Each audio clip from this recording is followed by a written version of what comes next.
Kung pupunta ka sa malayong lugar, mainam na dalhin niyo po ito para meron kang proteksyon. Lalo na yung mga kalikasan, 'di ba magkakaroon ng okasyon, ay pupunta ka, halimbawa kayo'y magka-camping or kaya po ay, may swimming or kaya po, ikaw ay aakyat ng bundok, yung mga ganyan. Mainam dalhin niyo po ito dahil marami kang mga hindi nakikita na maaaring sumunod sa inyo or kumapit sa inyo kaya pag-uwi ninyo parang iba yung pakiramdam ninyo.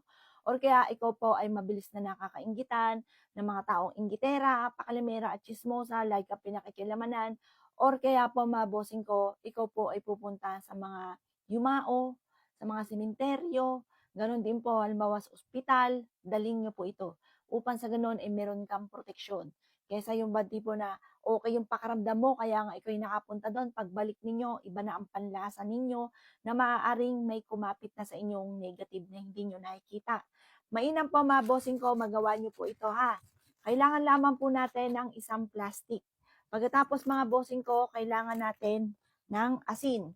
Maglagay ka lang ng asin po dito. Ayan.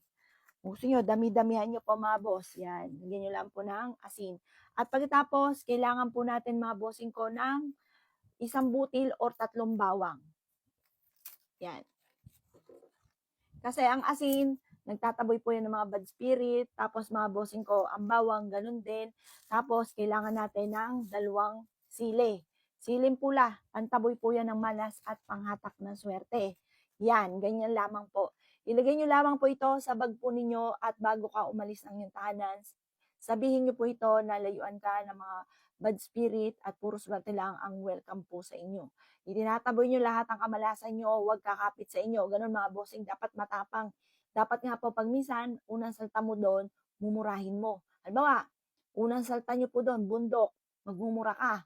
Kasi para hindi ka talaban mga boss. Kasi alam niyo po ba, yung mga madalas din tinatalaban ng mga bad spirit, yung pong mga mahihina, mga tahimik, parang mga, basta yung mga may sariling mundo na sila po ay yun ang madalas or kaya po mainitin ng ulo, galit, mga ganyan. Yun ang madalas mga bossing ko na tinatalaban. Kaya ako, ikay matapang, meron ka pang ganito, ako, hindi ka tatalaban ng mga ganyan. Kahit halimbawa, pupunta ka sa, halimbawa sa sementeryo, ganun.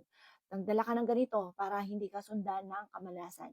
Kasi mga boss, napakarami po niyan, hindi nyo lang nakikita. Napakarami mga bad spirit na nasa paligid. Once na ikaw ay mahina, ikaw po ay ganun din, kung may karamdaman, tapos pupunta ka dyan, lalala po yan. Kaya dapat meron kang proteksyon, kagaya po nito. Tapos, may namabossing ko kapag po, nakita nyo po na tuyo na yung bawang. Ito naman hindi po yung, halimbawa, pagpunta mo doon, tatapon mo na. Pag hindi naman po, pwede nyo pa rin siyang gamitin, basta hindi natutuyo yung bawang. Kapag po ito'y natuyo na mga bossing ko, itapon nyo lamang po yan, palitan nyo na po uli ito ng panibago. O siya mga boss ha, gawin nyo po ito bago ka sumibat, bago ka lumabas ng inyong tahanan. Lalo na ako ang mga pupuntahan po ninyo, yung aking mga nabanggit mga bossing. At ingat po kayo, syempre, lagi ka magukol ng panalangin. O siya mga boss, good luck po sa inyo po lahat.